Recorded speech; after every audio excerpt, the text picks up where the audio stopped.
हिमाचल विधानसभा के उपचुनाव के लिए कांग्रेस ने उम्मीदवारों का ऐलान कर दिया है। कांग्रेस ने हिमाचल में 2 सीटों पर उम्मीदवारों के नाम का ऐलान किया और इसी के साथ खबरें अभी तक की खबर पर मुहर लग गई। हमीरपुर से डॉक्टर पुष्पेंद्र वर्मा के नाम का ऐलान किया है कांग्रेस ने और नालागढ़ सीट पर उपचुनाव के लिए हरदीप सिंह बावा के नाम की घोषणा की है। खबरें अभी तक ने पहले ही ये जानकारी अपने दर्शकों तक पहुंचाई।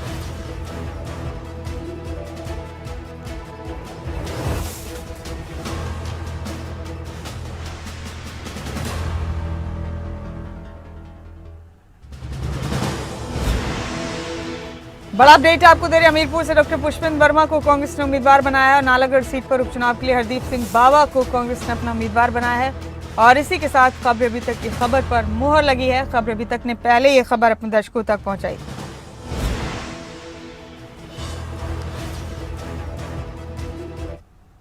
और आइए अब आपको ग्राफिक्स के जरिए कांग्रेस की तरफ से मैदान में उतारे गए उम्मीदवारों का राजनीतिक सफर भी बता दें। कांग्रेस ने हमीरपुर से दूसरी बार प्रत्याशी बनाया है डॉक्टर पुष्पेंद्र वर्मा को।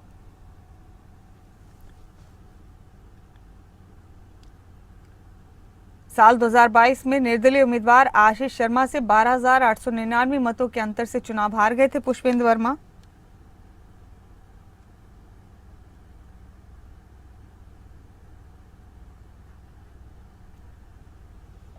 डॉक्टर पुष्पेंद्र को 13,017 वोट और बीजेपी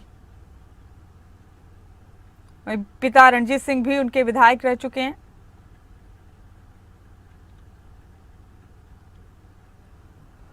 कांग्रेस ने नालागढ़ से बाबा हरदीप सिंह को भी दूसरी बार टिकट दिया है।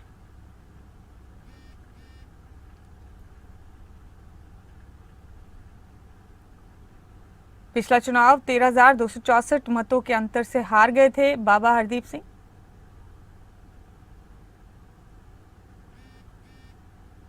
निर्दलीय केएल ठाकुर को 33,427 वोट मिले थे। बाबा हरदीप को 20,163 वोट मिले।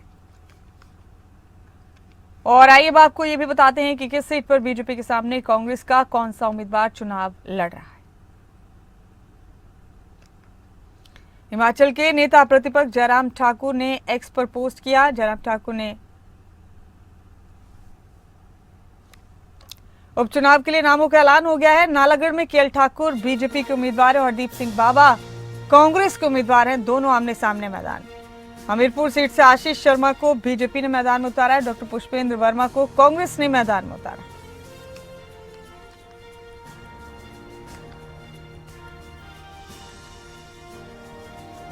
हमीरपुर सीट पर आशीष शर्मा डॉक्टर पुष्पेंद्र वर्मा आमने सामने।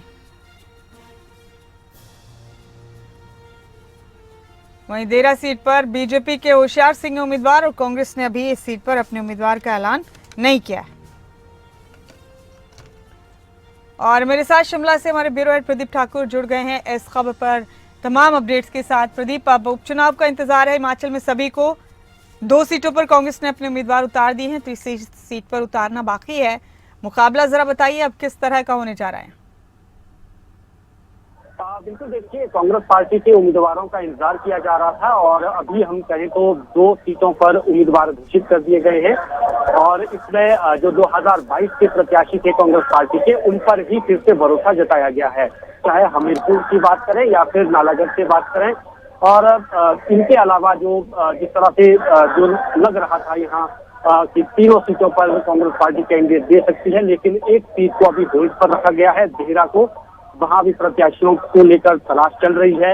मजबूत प्रत्याशी कौन हो सकता है, इसको लेकर पार्टी के भीतर मंथन अभी चला हुआ है।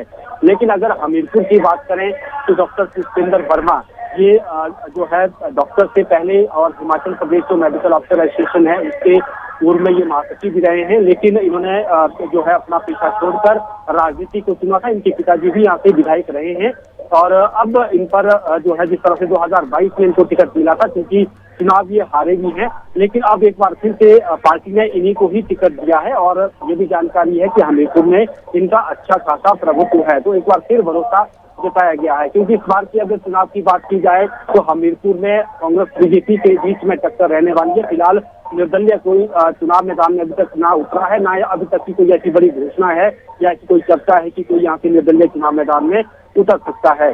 तो हम ये कह सकते हैं कि जिस तरह से निर्दलीय आशीष शर्मा जो 2022 में चुनाव जीते थे, अब बीजेपी के टिकट पर हैं। तो अब आशीष शर्मा और डॉक्टर पुष्पेंद्र वर्मा के बीच में एक बार से सीधी फाइट होने वाली है यहाँ। और नालागढ़ की बात करें तो यहाँ पर केएल ठाकुर और हरदीप इनके बीच में सीधी फाइट यहाँ पर होने वाली है।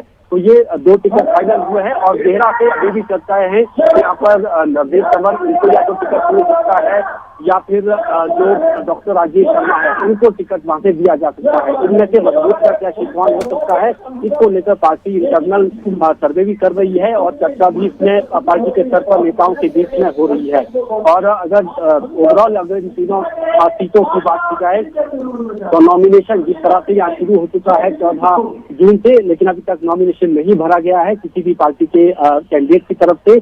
और अब जानकारी है कि 21 जून से पहले यानी 21 जून तक नॉमिनेशन होना है, उससे पहले सभी नॉमिनेशन भरेंगे। कल से भी कई शुरुआत इसमें कर सकते हैं क्योंकि बीजेपी के पहले से ही टिकट अनाउंस हो चुके हैं तीनों सीटों पर और वो प्रचार भी कर रहे हैं। तो दिलचस्प मुकाबला यहाँ पर रहने वाला है और दोनों पार्टियों की, कांग्रेस की भी और बीजेपी की साख यहाँ पर लगी हुई है और कोशिश दोनों दलों की है कि हम यहाँ पर सीटें ज्यादा से ज्यादा जीत सके ताकि अपना जो संख्या बल है उसे बढ़ा सके। तो अब देखना ये होगा कि कांग्रेस का जो एक टिकट बचा है वो कब तक उसकी घोषणा होती है, वहां किसको प्रत्याशी के तौर पर उतारा जाता है और फिर 21 जून के बाद प्रचार जो है वो तेज रफ्तार पकड़ेगा। बड़े नेता यहाँ पर कैंप करेंगे।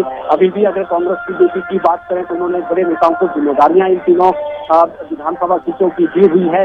उनके साथ साथ जो सह प्रभारी भी लगाए गए हैं, कोऑर्डिनेटर भी वहाँ पर लगाए गए हैं, वो भी अलग अलग हलकों में जाएंगे।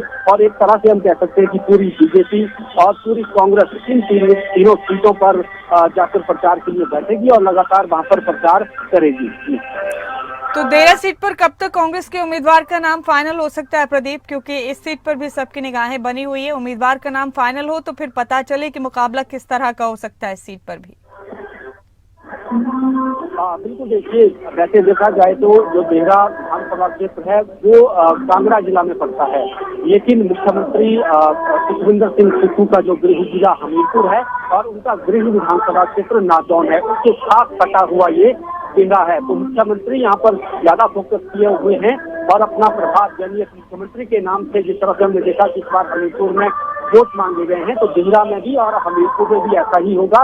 मुख्यमंत्री का नाम लेकर यहाँ पर वोट मांगे जाएंगे। तो इसलिए मुख्यमंत्री ये चीजें देख रहे हैं कि यहाँ से कौन प्रत्याशी मजबूत प्रत्याशी हम दे सकते हैं। डॉक्टर राजेश शर्मा की बात करें तो इन्होंने चुनाव यहाँ से लड़ा भी है कांग्रेस के टिकट पर और अब एक बार फिर से इनको लेकर चर्चाएं हैं।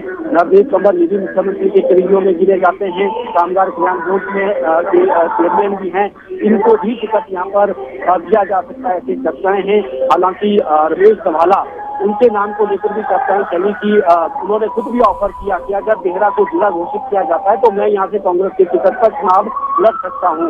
लेकिन अब पार्टी क्या इस पर हाँ करती है या पार्टी को लगता है कि हमें ये चीज करते हैं, ये सारी बातें हैं। लेकिन अब संभावना यही है कि 1-2 दिन में या तो कल शाम तक जो है यहाँ का टिकट फाइनल हो जाएगा। शुक्रिया आपका प्रदीप इस जानकारी के लिए, बेहद शुक्रिया।